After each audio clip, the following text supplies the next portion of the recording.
नमस्कार दोस्तों, आपका अपना चैनल हिंदी जंक्शन पर मैं परवेश कुमार सिन्हा स्वागत करता हूं, अभिनंदन करता हूं। अगर आप नए हैं तो चैनल को सब्सक्राइब कर दें और बेल आइकन को दबा दें ताकि मेरे आने वाला वीडियो का नोटिफिकेशन आपको मिलता रहे और इसे दोस्तों में ज़्यादा से ज़्यादा शेयर करें। दोस्तों, अगर आप हिंदी से संबंधित कोई भी कंपटीशन का तैयारी कर रहे हैं, खास करके बीपीएससी 4.0 का, तो ये वीडियो आपके लिए काफ़ी महत्वपूर्ण होने जा रहा है। यूजीसी नेट और केवीएस आदि से के जो एग्ज़ाम होते हैं हिंदी के, उसमें भी ये काफ़ी महत्वपूर्ण होगा, क्योंकि ये सभी परीक्षाओं में पूछे जाने वाले हिंदी के जो 30 अति महत्वपूर्ण प्रश्न हैं उसी को इसमें समाहित किया गया है। ये समान हिंदी का 15वां भाग है। 14 भाग पिछले वीडियो में अपलोड किया जा चुका है, ये 15वां भाग है। तो आप लोग वीडियो के अंत तक बने रहिए और अंत में आप कमेंट करके जवाब दीजिए कि 30 में आपका कितना सही हुआ है, क्योंकि ये जो 30 प्रश्न हैं अति महत्वपूर्ण प्रश्नों को समाहित किया गया है जो कहीं ना कहीं एग्जाम में देखने को मिलता है। तो चलिए बिना देर करते हुए आज के प्रश्नों की तरफ बढ़ते हैं। दोस्तों, जैसा कि आप सभी को पता है कि स्टेट का आंसर की आ गया है और उसके बाद बीपीएससी का नोटिफिकेशन आएगा तो आप लोगों का क्या है, फॉर्म फिलअप होगा। तो इसलिए आप लोग अभी से ही तैयारी शुरू कर दीजिए। पहला प्रश्न आप लोगों के सामने है, वीरगाथाकार को संधिकार एवं चारणकार की संज्ञा किसने दी है? वीरगाथाकार को संधि एवं चारणकार की संज्ञा किसने दी है, आपको बताने हैं। विकल्प आपके सामने है, तो इसका जो सही आंसर है विकल्प ग हो जाएगा। राम कुमार वर्मा ने दिया है, यहाँ थोड़ा सा टाइपिंग मिस्टेक हुआ है, राम कुमार वर्मा ने दिया है, ये आप ध्यान में रखिएगा। डॉक्टर राम कुमार वर्मा के द्वारा ही संधिकार और चारणकार वीरगाथाकार को कहा गया है। चलिए आगे बढ़ते हैं। साहित्य प्रत्येक देश की जनता की चित्तवृत्ति का संचित प्रतिबिंब है। यह पंक्ति किस आलोचक की है? ये जो पंक्ति है वो किस आलोचक की है, आपको बताना है।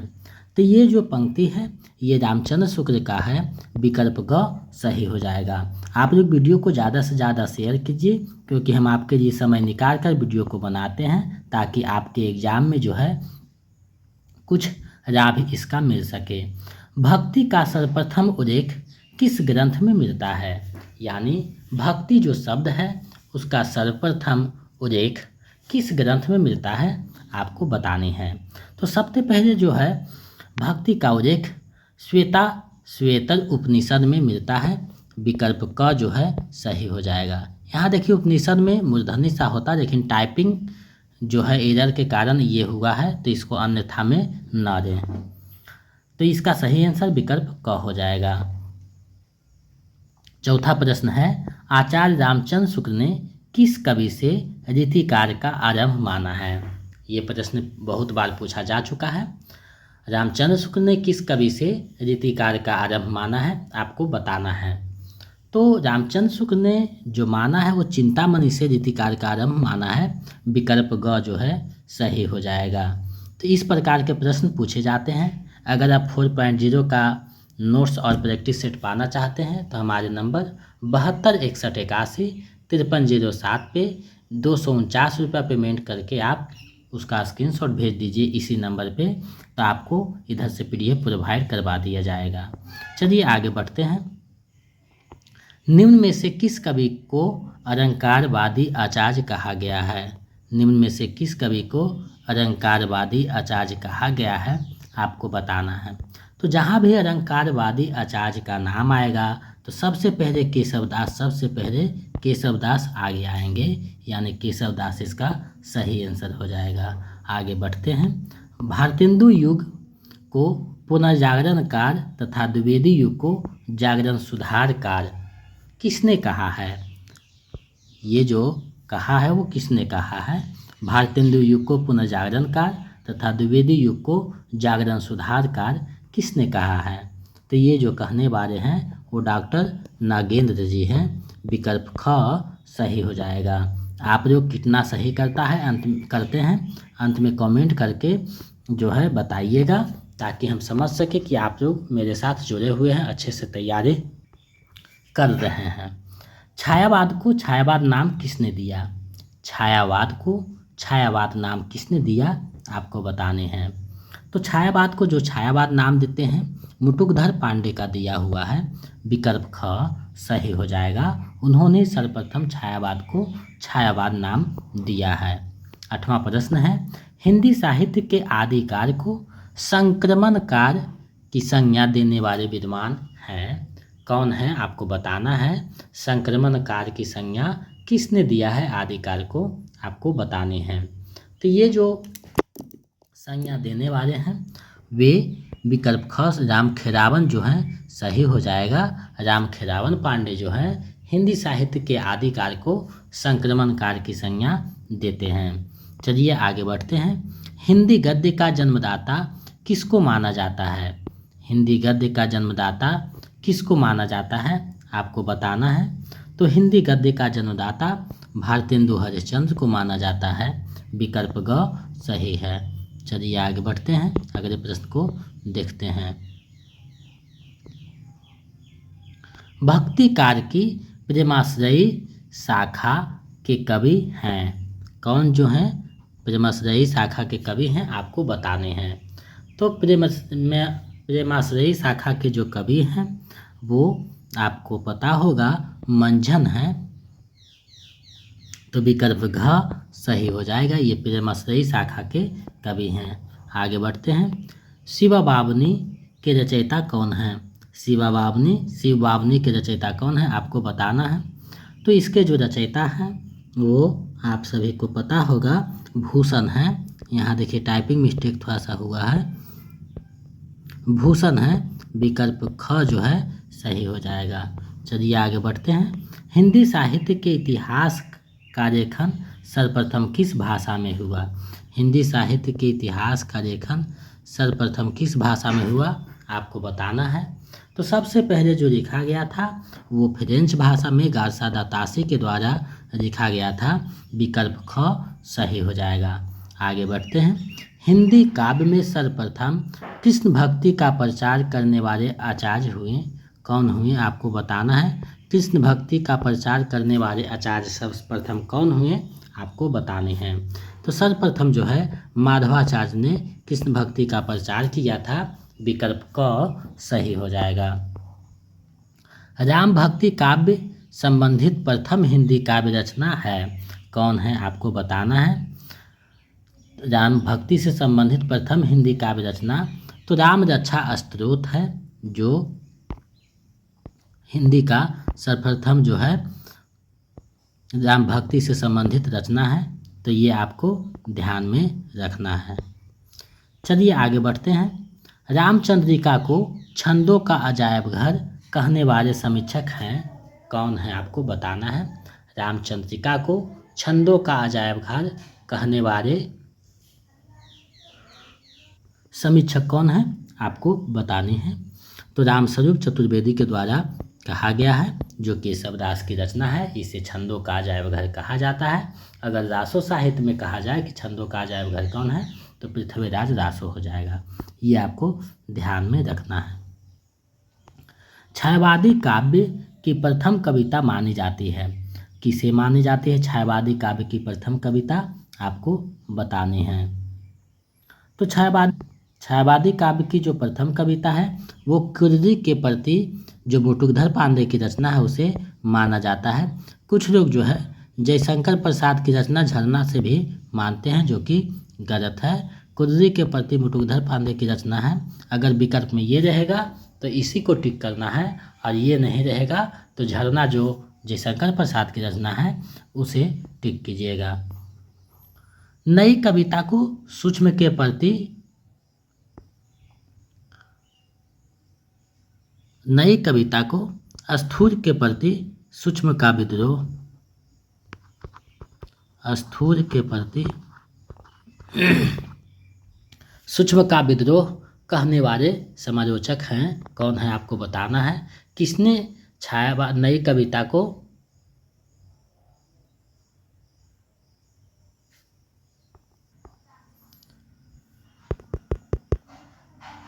सॉरी, यहाँ पे सूक्ष्म के प्रति अति सूक्ष्म का विद्रोह कहने वाले समालोचक कौन है, ये दूसरा चीज़ है। नई कविता को कहा जा रहा है, हम सोचे जैसा जो छायावाद है उसको कहा जा रहा है। तो यहाँ कह रहा है नई कविता को सूक्ष्म के प्रति अति सूक्ष्म का विद्रोह कहने वाले समालोचक कौन हुए, यानी नई कविता को सूक्ष्म के प्रति अति सूक्ष्म का विद्रोह कहने वाले कौन हुए, तो डॉक्टर रामविलास शर्मा होते हैं कहने वाले। विकल्प घ जो है सही हो जाएगा। हिंदी में मुक्त छंद की पहली कविता मानी जाती है, हिंदी में मुक्त छंद की पहली कविता मानी जाती है, कौन मानी जाती है आपको बताना है। तो जूही की कली जो रचना है हिंदी में मुक्त छंद की पहली कविता है, जो निराला की रचना है, और ये जो है 1916 ईस्वी में प्रकाशित हुआ था, जिसे मुक्त छंद की प्रथम कविता माना जाता है। तो इसका सही आंसर विकल्प ग हो जाएगा। चलिए आगे बढ़ते हैं। नए कवियों का गोरखनाथ व छायावाद का रुद्र किसे कहा जाता है, नए कवियों का गोरखनाथ व छायावाद का रुद्र किसे कहा जाता है आपको बताना है।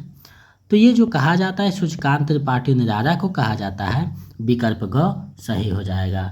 आगे बढ़ते हैं। कठिन काव्य के प्रेत हैं, यह किस कवि के लिए कहा गया है, कठिन काव्य का प्रेत यह किस कवि के लिए कहा गया है आपको बताना है।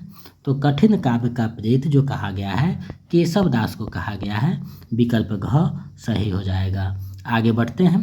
कर्प्रता किसके निबंधों का संग्रह है, कर्प्रता किसके निबंधों का संग्रह है, तो कर्प्रता हजारी प्रसाद द्विवेदी के निबंधों का संग्रह है, ये आपको ध्यान में रखना है। आगे बढ़ते हैं। ठिठुरता हुआ गणतंत्र, ठिठुरता हुआ गणतंत्र इस व्यंग्य रचना के व्यंग्यकार कौन है थोड़ा सा टाइपिंग मिस्टेक है। इस व्यंग्य रचना के व्यंग्यकार कौन है आपको बताना है। तो इसके जो रचनाकार हैं वो हरिशंकर परसाई जी हैं, विकल्प घ सही हो जाएगा। व्यंग का जहाँ भी चर्चा आएगा तो सबसे पहले हरिशंकर परसाई का नाम आता है, तो ये बात आपको ध्यान में रखना है। आगे बढ़ते हैं। इनमें से किसे कवियों में राजकुमार के रूप में जाना जाता है, यानी कवियों में राजकुमार के रूप में किसे जाना जाता है, तो ये जो है अमीर खुसरो को जाना जाता है, विकल्प ग सही हो जाएगा अमीर खुसरो को। चलिए आगे बढ़ते हैं। पूर्व मध्यकाल को हिंदी साहित्य में इस नाम से भी जाना जाता है, किस नाम से जाना जाता है आपको बताना है। पूर्व मध्यकाल को हिंदी साहित्य में इस नाम से भी जाना जाता है, आपको बताना है किस नाम से जाना जाता है। तो पूर्व मध्यकाल को भक्ति काल के नाम से जाना जाता है, विकल्प ग सही हो जाएगा। आगे बढ़ते हैं। निबंध गद्य की कसौटी है, यह विचार किसका है, निबंध गद्य की कसौटी है, यह विचार किसका है आपको बतानी है।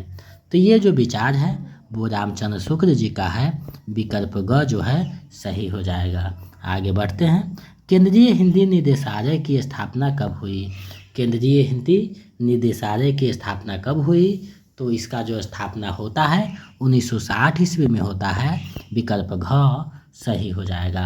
आगे बढ़ते हैं। बिहारी अकेले कवि हैं जिन्होंने ग्रामीण संस्कृति के विरुद्ध घृणा की अभिव्यक्ति की है, यह किसका कथन है, ये जो कथन है बिहारी के ये वो किसका है आपको बताना है।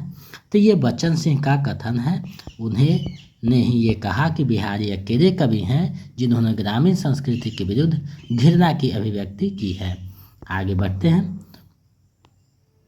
पुष्प या पुंड को हिंदी का प्रथम कवि किस आलोचक ने माना है आपको बताना है। पुष्प या पुंड को हिंदी का प्रथम कवि किस आलोचक ने माना है, तो ऐसा मानने वाले जो हैं वो शिव सिंह सेंगर हैं, जो अपनी रचना शिव सिंह सरोज में ऐसा बताते हैं, तो विकल्प घ सही हो जाएगा। आगे बढ़ते हैं।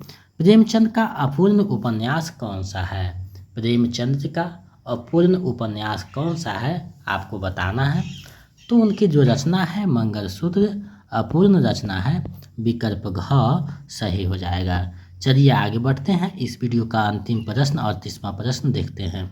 30वां प्रश्न है, शिव शंभू का चिट्ठा व्यंग्यात्मक निबंध के रचनाकार कौन है?